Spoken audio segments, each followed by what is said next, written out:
So 2022 has been a pretty eventful year for my channel. I released three of my biggest video essays, those being Infamous Second Son, which ended my whole run of the Infamous series on this channel, which was awesome. Saints Row 1 and then Saints Row 2. It's been a pretty busy year for my channel. I mean, I didn't release many videos. I want to focus because I'm the type that wants to focus more on quality over quantity. That was that was my biggest mistake when it came to those Let's Play videos. But that's neither here nor there. But yeah, it's been a pretty busy year on this channel, man. And I just do. I want to say thank you all for the support.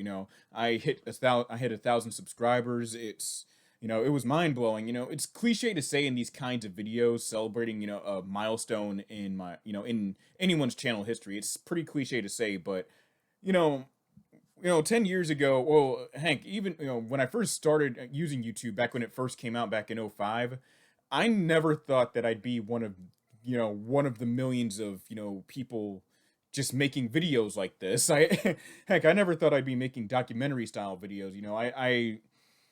I was actually, one of the things that inspired me to do YouTube in the first place was a Let's Player named Lord Vega. I brought him up numerous times, but yeah, I'm gonna bring him up again. Fuck it, why not? But still, but I brought him up numerous times. But Lord Vega, he inspired me to do YouTube. He was an old school Let's Player. I discovered him through his Let's Plays of Silent Hill. Of the first three Silent Hill games back in 2008, and they were phenomenal, man. And it just I was like, yo, I want to do something like that. And I guess I did achieve my own goal. I mean, I have like quite a few completed playthroughs on this channel. But yeah, I'm just, it just makes me happy to be here. Just talking about my favorite games of all time in depth for hours on end. And just, thank you all for the support, man. And, I'm glad I've been able to entertain you guys, just provide you guys, something you didn't know about your favorite game, or just talk about a game you didn't know. Like, I don't know anybody that's played Duel Masters on the PlayStation 2 outside of like the two friends in my neighborhood I grew up with that asked me if they could borrow the game from me. But yeah, still, it's a blessing to be up here just talking at length about my favorite video games, and I'm going to continue to do that. And I'm also in the YouTube partner program, so I make money off these videos. Not a lot of money, by the way. Not a lot of money. I'm definitely not going to choose this as like a job or anything. It'll probably be like, if I have to. Oh god, I don't know why my lip curled up like that. But if I have to, if I had, I can't. I forgot what I was saying for a second. I'm doing this all in one take, by the way. But still, I'm just gonna make regular money off my I mean, I said regular money. I'm gonna make money off my regular job, but still, I'll treat it. If I have to make money off of this, I'll treat it as a side hustle too. Which is why I don't get too bent out of shape when it comes to stuff like say my videos being demonetized. Which, by the way, the Saints Row 1 and 2 videos definitely got demonetized, considering the subject matter. And a lot of I used a lot of bad words in those videos too. And on the topic of that, I've also gone on record and stated that despite me being monetized, I'm not going to be censoring anything. For anyone that missed my community, missed my post on my YouTube community tab, I'm not going to be censoring anything in my videos for the sake of meeting monetization guidelines. Because honestly, I feel like censoring stuff out just takes away the impact of what you're trying to say or what you're trying to show. And just using, just it really annoys me to no end. I'm not going to name creators, or I'm not going to like bash creators for doing this, but it's kind of annoying when, just listening to a really compelling story, like, of something, say like some kind of conspiracy. And then when they go in depth about like, someone that was quoted saying something, they like blurt out, like they silence the word. And if you're listening to it if you're listening to the video as opposed to watching it and you're not paying attention, you can miss out on a whole sentence and then like have to rewind. It gets annoying. And plus, I'm too lazy to even censor shit out in the first place, man. I couldn't like I could I have nothing but respect for the people working on like in regular television that have to censor out reality shows, like say Real Housewives or something. I've got nothing but respect for them for censoring out all those f bombs and shit, like all the 7 words you can't say on TV, because that's got to be a stressful job just trying to like rewatch the show and then seek out what was inappropriately said. And in some reality shows they even have to like blurt out the lips too, like they do this. And so like people can't read their lips and what they say. It's funny when they do that. Television censorship is funny, and I laugh at television censorship even though YouTube is trying to be TV with the monetization policies, and it's I said policies like I was a New Yorker. Oh God. I don't know why I said it like that. I guess I was trying to clear my throat, and I don't know, man. Like I said, we're doing this one take, all right? But anyways, with the I don't know why YouTube trying to pretend to be like television with the monetization policies. It's egregious. It's annoying. I hate it. I don't know, but still, I've actually made some money off of a few of my videos. The infamous, for anyone that's just coming back to rewatch my infamous videos, or anyone that's new, that might come across my infamous videos. Those are monetized now. They've got ads running on it. That's pretty cool. So I've made a few dollars off of that. And that's pretty nice. Um, but yeah, man, that's all I have to say about monetization. I'm glad I'm in the program too. It's a blessing. Yeah, but another thing about YouTube. So going forward, you're probably wondering what plans. Actually, before I even talk about my future video essays, you've also been watching. You're wondering why I have this arm brace on. So so what happened was last month. So I posted to my YouTube community tab saying, "Hey, I might have carpal tunnel syndrome," and I posted a picture of my hand with my hand inside the little brace thing or whatever. The truth is though, I had mistaken carpal tunnel syndrome. I had mistaken the nerve condition I have for carpal tunnel syndrome, but it turns out I have what's called a nerve. I can't speak today. I'm sorry, man. But it turns out that I have a form of nerve damage called ulnar nerve entrapment. So what is ulnar nerve entrapment? It's the area where your funny bone has these nerves that run to your ring and pinky finger. Yeah. Sorry, but yeah, it runs to your ring and pinky fingers. So what happens is if you put if you put pressure, like how growing up you're in school, you go like you lean on your funny bone like this, whenever you're bored. So if you do that too much for like an extended period of time, you lose feel like your those two fingers go numb. So yeah, so I first noticed it I think sometime in mid-November when I was doing proofreading and you know when I was doing some last minute edits or whatever. What happened was that I noticed those two fingers were numb, and I thought that I had fallen asleep on my elbow too hard. I mean, yeah, on my elbow too hard. So I was like, oh, fuck it. All right, maybe I just did that. Fuck it. Let's just wait it out for a few days. A few days go by, and then that's when I notice something is wrong. So we go to the doctor, and then she tells me that I have ulnar nerve entrapment, which I pretty much already knew because I went onto Google and tried to find out what other nerve condition I have because carpal tunnel does not make your pinky go numb because that nerve doesn't reach the pinky.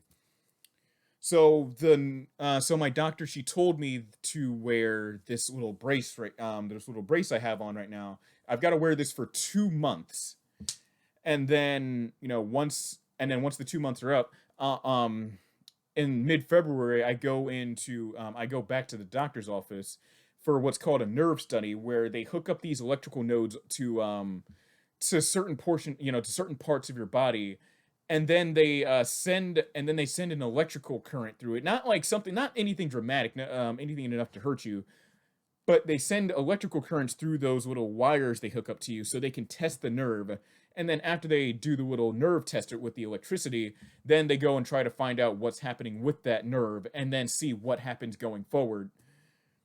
So yeah, I hope, I've heard that in certain cases with ulnar nerve, you might have to go into surgery. I don't know too much about it. God forbid I do have to go into surgery. I will be pissed if I have to.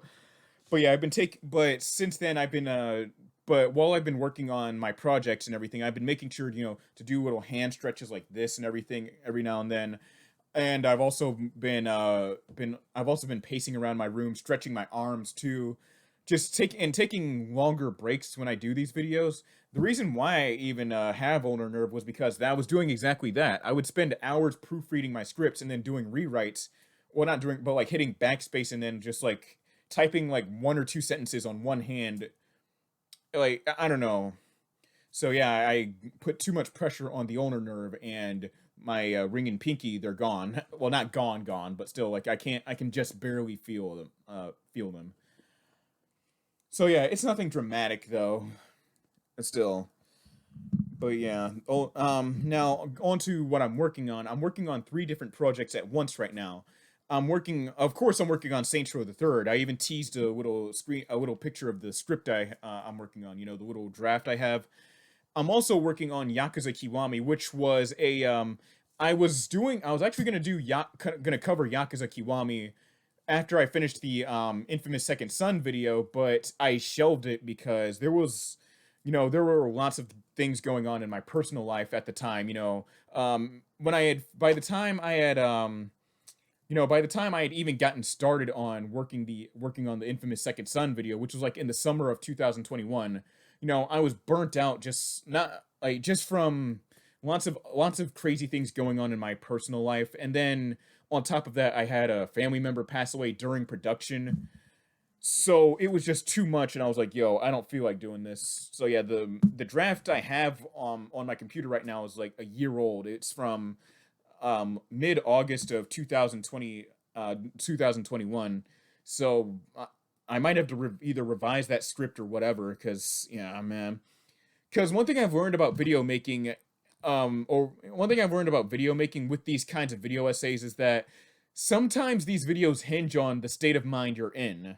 I don't know how that like I don't know like I wish I could expand upon that, but like you'll see it when other creators when whenever you go to watch someone else later on, like later on tonight when you go click on a video. But you guys might know what I'm talking about. A creator, if you're a creator, you know what I'm talking about.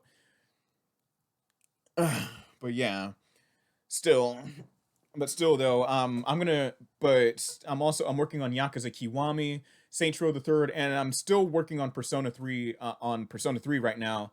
And I one thing I kind of regret with Persona 3 with covering Persona 3 is that I announced it too soon. I announced it on my Twitter like I think sometime in June of 2021. It was definitely during the summer because I remember I was outside when I tweeted that and it was really hot. But I really wish I didn't tweet that out. I don't know what was going through my head. I guess I don't know. And another thing I've learned about these projects is, if you tell people what you're doing, it's just gonna make you not want to do it. I mean, what you're doing or plan on doing, it just makes you not want to. It makes you want to do it less, if you know what I mean. Like I said, if you're a creator of anything, whether it be videos, arts, any kind of medium on the internet, and you tell people about what you're planning on doing, and then you don't follow up on it, or you just barely follow up on it, yeah, that's gonna kill inspiration. So advice here is to just don't tell anyone what you have planned. Although I just did that a few minutes ago with me telling you, announcing the stuff I have got going on. But yeah, Persona 3, with Persona 3, I've had to change up my editing process. Persona 3, as for anyone that's played it, it clocks in at around 70 hours, and that's a long game. A lot of the games that I've covered on this channel span from 10 to 15 hours at the most, but like Persona 3 is a different breed. So I had to change up how I edit the videos and everything. Yeah, and I also had a top 10 personal favorite games of this year for 2022 planned, but I decided to scrap it because I didn't play a lot of games this year because a lot of new games, mind you. I was definitely playing hella games, but I wasn't playing a lot of new games this year because I was in trade school across the state, so I couldn't, I didn't have access to my money, so like whatever money I had, I had. I was living in a dorm too, so yeah, that wasn't fun. Just trying to schedule recording sessions and everything. And oh god, I forgot what I was talking about for a second, but But yeah, I didn't I didn't play a lot of new games this year because of that. And I was also working on, I was focusing a lot on my video essays too. And I was also playing, and I was playing when I had downtime. I was also like just making lots of friends and doing lots of things around campus too. You know, it's IRL stuff. It happens. I've also picked up hella new hobbies too. I started getting into hiking and everything, but yeah, I'm not going to turn this into a vlog or whatever. But yeah, I was going to do a personal top 10 list of favorite games of 2022. When I do those top 10 lists, they're personal games, not just games that came out that year. But the new games I did play was Tiny Tina's Wonderlands, which is a pretty good take on the Dungeons and Dragons aesthetic and everything. That was pretty fun. It's a cute little game. You guys should try it out too, and it's a solid shooter. And I also, of course, got to play Elden Ring, which, oh my god, it's an amazing game. Oh man. If you're getting into Souls games, or if you're getting into Souls games, then yeah, you owe it to yourself to go and pick up Elden Ring. It's an excellent title. Recommend it for anyone just getting into the franchise. It's awesome. So yeah, of course I played Elden Ring. I do want to get my hands on the Demon Souls remake. And yeah. But yeah, that's I think that's about everything I wanted to talk about going forward with just my plans with 2023. So yeah, so for 2023, I've got the Saints Row the Third. I got Saints Row the Third, Persona 3, and Yakuza Kiwami planned. So be on the lookout for those. But yeah, and I also wanted to. Oh yeah, and getting back to real quick, getting back to the games I played. Also played Soul Hackers 2, and it's an game. I don't know. It's in a weird situation with the Devil Survivor games where, the Devil Survivor games were in their own little self-contained universe. Devil Survivor 1, you know, it took place in its own version of Tokyo. Devil Survivor 2 also took place in its own version of Tokyo, and it was kind of like Devil Survivor 2 was kind of like this Evangelion meets Final Destination meets Death Note-esque type thing. I don't know. It was a weird situation, but I love the Devil Survivor games. But yeah, Soul Hackers 2, I don't know. It's cyberpunk, but yeah, I don't know. And Atlas being Atlas decided to make Nemissa, one of the central characters to Soul Hackers 1 DLC. So that sucks. And another game I played this year was, of course, Saints Row Reboot.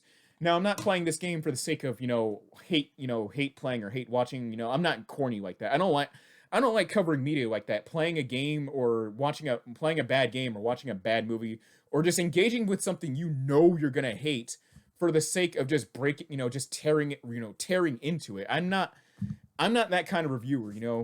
Despite Saints Row Reboot being a mess, and it's a huge mess, by the way, it is a mess. I still want to give it a level-headed review. I don't want to just, come in swinging, "Oh, this game sucks. Fuck this game. Fuck Volition. Fuck everything." No. I don't do stuff like that. I'm not a, I'm not a I'm not a big fan of the whole angry critic thing. Well, not anymore at least, but but still. So yeah, I'm going to be giving a level-headed review, retrospective video essay, whatever, on Saints Row Reboot. That's definitely going to be fun. I played through a decent chunk of it. I had to stop playing Saints Row Reboot though, because it corrupted the database of my console 3 times and forced me to do a self repair all 3 of those times. So for the sake of my PlayStation 4 safety, because I've invested a lot of money into it. There's a lot of there are so many games on my wall, like just next to this computer that I bought. Like I've had this PlayStation 4 since high school. I've had it since 2016. So I don't want this. I don't want to lose my baby, man. Yeah, I poured too much time and money into this. So yeah, so Saints Row reboots. I don't know when you guys should expect me to cover this game. It depends on how fast I get to it, because like I said, real life is getting in the way and stuff. But yeah, I'm also trying to get my certificate in IT, so I can get a good job, and then finally move out on my own. You know, yeah, it's a lot, but still. So yeah, that's me. Yeah, that covers it for Yeah, that covers it for the state of my channel 2022. So be on the lookout for Yakuza Kiwami, Persona 3 FES, and of course Saints Row the Third on my channel next year. I look forward to bringing you guys those videos. I'm gonna make sure I take regular breaks and not, so I can avoid more damage to my body and mental health too. Because I know I know I should, and I'm at a point where I should end the video right now, but still, but like one thing about working on these projects is it takes a toll on my mental health too. And I'm like, I just get taxed and burnt out. That's what it was last year, with me doing with all that personal stuff.